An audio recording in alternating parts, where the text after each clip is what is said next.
प्रिय बच्चों, आज हम कवकों के क्लासिफिकेशन के बारे में अध्ययन करेंगे। कवकों को सामान्यतः थियोफ्रास्टस ने जो क्लासिफिकेशन किया था उसमें प्लांट्स में थैलोफाइटा के अंदर रखा था। थैलोफाइटा के अंदर वो जीव रखे गए थे या ऐसे पौधे जिनके शरीर को जड़, तना, पत्ती में नहीं बांटा जा सकता। उसके बाद कई क्लासिफिकेशन किए गए। 1969 में वेटेकर ने 5 किंगडम क्लासिफिकेशन दिया और उसमें उसने क्वक को एक किंगडम के रूप में माना। ऐसे ऑर्गेनिजम्स जिनके अंदर फूड को एब्जॉर्प्टिव मैटर के द्वारा दिया जा रहा था उसमें रखा। प्रयोगशाला में सामान्यतः कवकों का अध्ययन करने के लिए उनको आकार की या उनकी मॉर्फोलॉजी ही मेन ऑब्जेक्टिव्स होता है।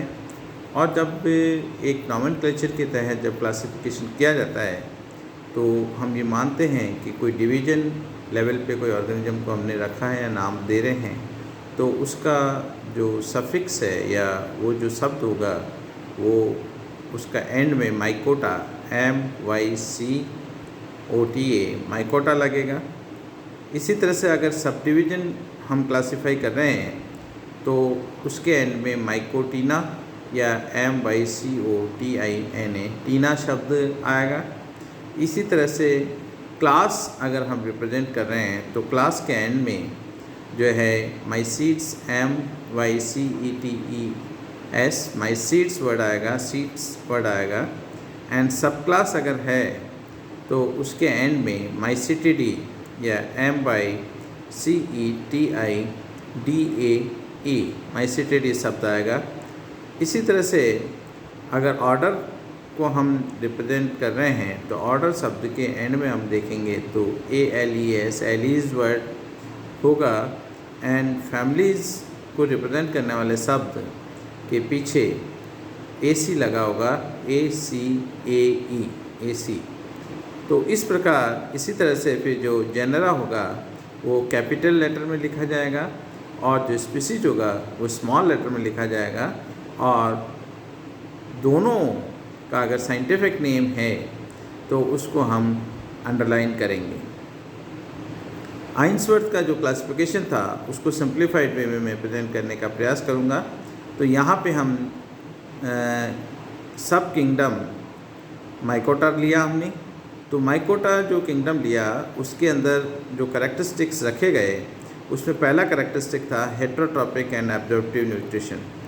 इसका मतलब हुआ कि इसमें समूह में जो भी जीव हैं, मेनली क्वक हैं, तो वो परपोषी प्रकार के होते हैं, हेटेरोट्रॉपिक होते हैं, मतलब अपना भोजन स्वयं नहीं बनाते हैं। और एब्जॉर्प्टिव न्यूट्रिशन इसका मतलब है कि भोज्य पदार्थ लिक्विड से अवशोषित करते हैं। दूसरा इसका कैरेक्टर है यूनिसेलुलर और फिलामेंटस थैलस। इसमें एक कोशिकीय जीव भी आते हैं या फिर ऐसे जीव हो सकते हैं जिनका शरीर तंतुनुमा हो, अर्थात उसमें कई तरह की कोशिकाएं हो सकती हैं और उनका बना हुआ उनका शरीर रचना हो या तैरस हो। तीसरा करैक्टर जो माइकोटा में हमने रखा है कि ऐसे जीवों को रखा है जिनके सेल वॉल के अंदर काइटिन या सेलुलोज पाया जाता है, या यूँ कहते हैं कि इनकी जो कोशिका भित्ति है वो काइटिन या सेलुलोज की बनी होती है। और इनमें जनन लैंगिक और अलैंगिक दोनों प्रकार का होता है और स्पोर बनते हैं। ये जीव इस समूह में सब किंगडम में आने वाले जीव प्राय यूकैरियोटिक या सु केंद्र की प्रकृति के होते हैं, अर्थात इनमें इनकी कोशिका में सुविकसित केंद्रक पाया जाता है। माइकोटा को डिवीजन में जो बांटा है उसका आधार दो था। पहला था कि प्लाज्मोडियल और स्यूडोप्लाज्मोडियल। तो जो माइसिलियल फॉर्म है वो या तो अमीबीय या आभासी अमीबीय प्रकार की होती है, अर्थात इसके अंदर सुदृढ़ कोशिका भित्ति प्रतीत नहीं होती है, ये विभिन्न प्रकार का स्वरूप ले सकती है। तो इस तरह के जो थे उनको हमने मिक्सोमाइकोटा डिवीजन में रखा। दूसरा ग्रुप जो इससे थोड़ा डिफरेंट था वो था, इसमें प्लाज्मोडियम स्यूडोप्लाज्मोडियम नहीं पाया जाता, बल्कि एसिमुलेटिव फेज जो है वो फिलामेंटस या तंतुनुमा होती है। अर्थात इसकी शरीर रचना को देखें तो ये छोटे छोटे तंतुओं का मिलकर बना होता है। तो इन्होंने इसको यू माइकोटा, यू का मतलब होता है सत्य, माइकोटा वर्ड जो ले रखा है वो हमने माइकस से ले रखा है, तो मशरूम लाइक। तो ऐसा जीव जिनमें कि ट्रू माइसीलियम पाया जाता है। इनको फिर सब डिवीज़न पे यू माइकोटा को हमने फर्दर सब डिवीज़न में बांटा। तो सब डिवीज़न में ये है कि कोशिकाओं में चलन के लिए विशेष प्रकार के अंग पाए जाते हैं जिन्हें हम कसाबिकाएँ कहते हैं, और ऐसे स्पोर जिनमें चलन के लिए अंग पाए जाते हैं उनको हम मोटाइल सेल्स या चल बीजाणु कहते हैं। तो इन सब डिवीज़न को हम मोटाइल सेल्स के प्रेजेंट और एब्सेंस के बेसिस पे सब डिवीज़न में बांटा। तो उसमें मोटाइल सेल जो spore present perfect state spores are typically उस स्पोर। तो जो मोटाइल सेल थे वो प्रेजेंट थे और लैंगिक बीजाणु के रूप में।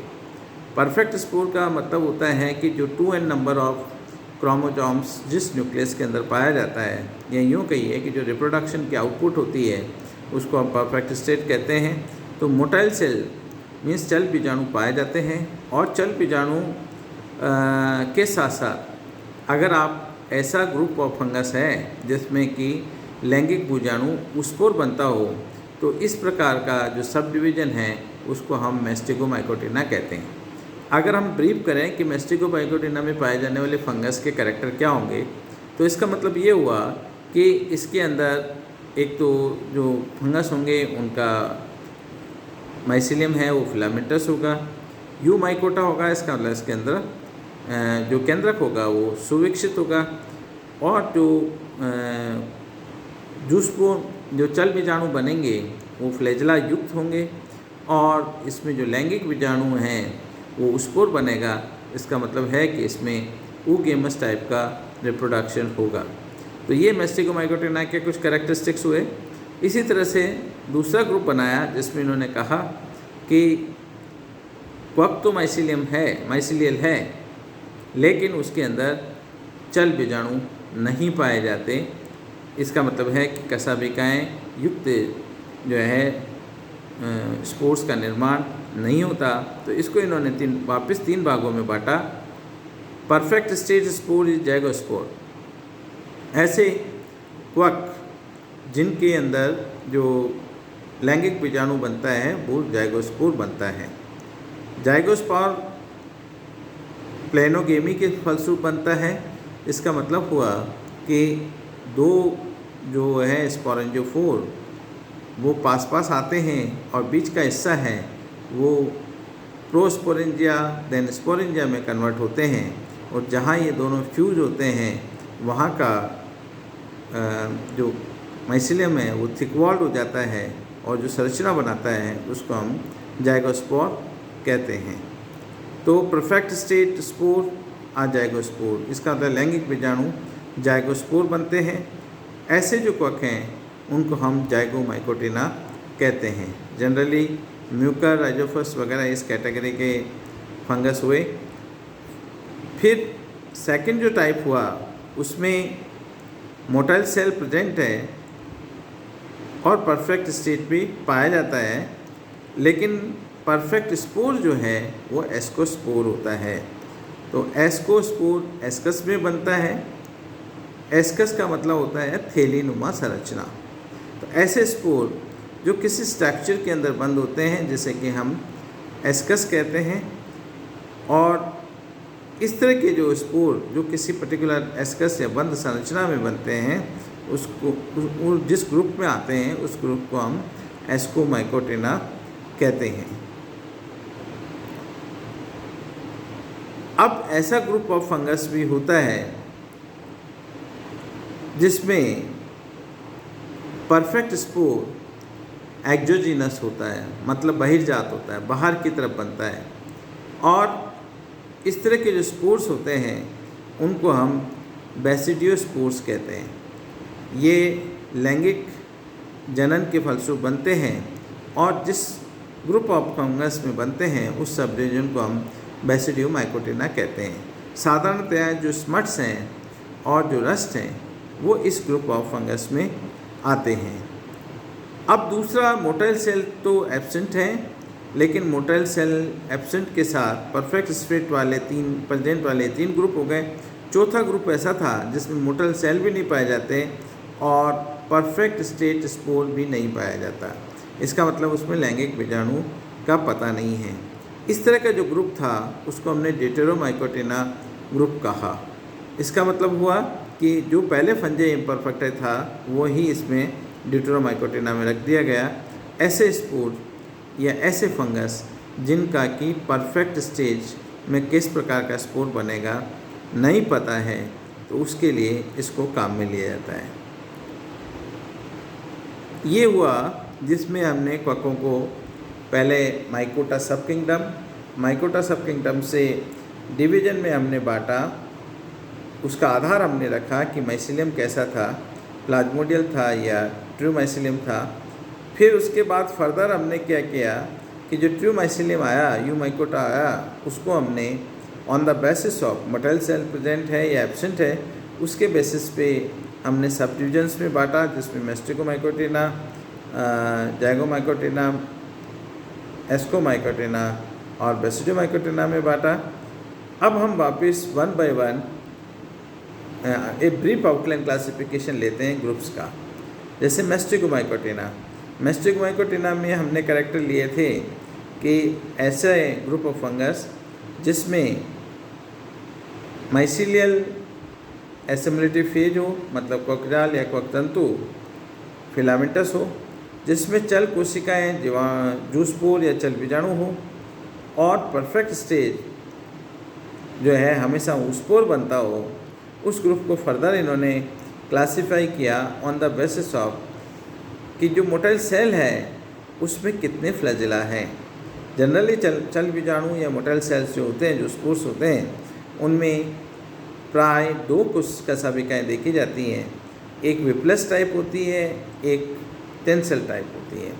टेंसेल टाइप का मतलब हुआ कि जो पुराने टीवी के एंटीना हुए या इंसेक्ट्स के जो एंटीना हैं उस तरह से पार्श्व में इसमें छोटी छोटी शाखाएं लगी रहती हैं, तो इसको हम टेंसेल टाइप कहते हैं। और विप्लस का मतलब हुआ चाबुक की तरह, जैसे चाबुक पीछे की तरफ दृढ़ और आगे की तरफ पतला होता है, उस तरह की अगर कसाबिकाएँ हैं तो उसे विप्लस टाइप कहते हैं। तो पहला जो ग्रुप ऑफ फंगस है उसमें है मोटाइल सेल एंटरली बाइफ्लैजिलेट। अगर इन चल बीजाणु को हम देखें तो इनमें जो कसाबिकाएँ लगी हैं वो कसाबिकाएँ आगे की तरफ, बीजाणु के आगे की तरफ लगी होंगी, और बहुत flagella are unequal in size of the whiplash type. और इनकी जो दोनों कसाबिकाएँ हैं उनका साइज में अंतर होगा, एक विप्लस टाइप का होगा और एक टेंसेल टाइप का होगा। तो इस तरह का जो ग्रुप था उसको जब सब डिवीजन जो मेस्टिकोमाइकोटिना था उसके प्लाज्मोडियोफोरोमाइसिट्स क्लास के अंदर बांटा, और जो क्लास थी उस क्लास को फिर प्लाज्मोडियोफोरेल्स ऑर्डर और प्लाज्मोडियोफोरेसी फैमिली में बांटा गया। और इसमें एक इम्पॉर्टेंट जनरा आता है जिसे हम प्लाज्मोडियोफोरा कहते हैं। तो प्लाज्मोडियोफोरा जो जनरा है वो एक डिजीज कॉज करता है। इसका एग्जांपल है प्लाज्मोडियोफोरा ब्रेसिकी, या यूँ कहें कि क्लब रूट ऑफ कैबेज या पत्ता गोभी का जो गांठ रोग है वो इसके कारण होता है। तो मेस्टिकोमाइकोटिना को सेकंड जो है वो हम फ्लैजिला के उपस्थिति के आधार पर, तो इसमें जब फ्लैजिला पीछे की तरफ एक और विप्लस टाइप का हो तो इस तरह का जो क्लास है, ग्रुप ऑफ फंगस है, उसको हम काइटिडियोमाइसिट्स में रखते हैं। तो काइटिडियोमाइसिट्स के कैरेक्टर हो गए मोटाइल सेल पोस्टेरली यूनिप्लेट अर्थात जो जीवाणु को जो चल बीजाणु है उनमें पीछे की तरफ एक फ्लैजिला लगी रहेगी। फ्लैजिलम इज विप्लस टाइप और जो फ्लैजिला का प्रकार है वो चाबुक की तरह या विप की तरह होगा। जो ऑर्डर है इसमें काइटिडियल्स कहते हैं और जो फैमिली है उसको सिंकाइट्रेसी कहते हैं। और इसका एग्जाम्पल है सिंकाइट्रियम एंडोबायोटिकम। ये ward disease of potato cause करता है। मैस्टिगोमाइकोटिना के तीसरा जो ग्रुप है जो कि सबसे इम्पॉर्टेंट ग्रुप है वो है ओमाइसीड्स। इसमें मोटाइल सेल्स दो फ्लैजिला युक्त होता है, एक टेंसल टाइप होती है और एक विप्लस टाइप होती है। आगे की तरफ पेंसिल वाली टाइप जाती है, पीछे की तरफ विप्लस टाइप लगी जाती है, लेकिन दोनों ही जो स्पोर है उसके पार्ट्स में लगी होती हैं। तो इस तरह के जो ग्रुप है और तो उसको हम ओमाइसीड्स कहते हैं। तो ओमाइसीड्स में एक तो जो सेक्सुअल रिप्रोडक्शन है वो ओगोमस टाइप होगा, उसमें जो सेक्सुअल स्पोर बनेगा वो सेक्सुअल स्पोर आपका उस्पोर बनेगा और जो चल बीजाणु बनेंगे या जूस्पोर बनेंगे वो जूस्पोर बाइफ्लैजिलेट होंगे लेकिन लेटरली लगे रहेंगे और उसमें भी जो आगे का है प्रकार कसाबी का है वो टिंसल टाइप होगा और जो पीछे का है वो विप्लस टाइप होगा। इस तरह से इसका ये क्लासिफिकेशन हो गया। उसके बाद में आगे का जो फर्दर क्लासिफिकेशन है वो हम अगली क्लास में करेंगे, जिसमें ओमाइसीड्स जो है उसको हम डिटेल में क्लासिफाई करेंगे क्योंकि ये इम्पॉर्टेंट क्लास है।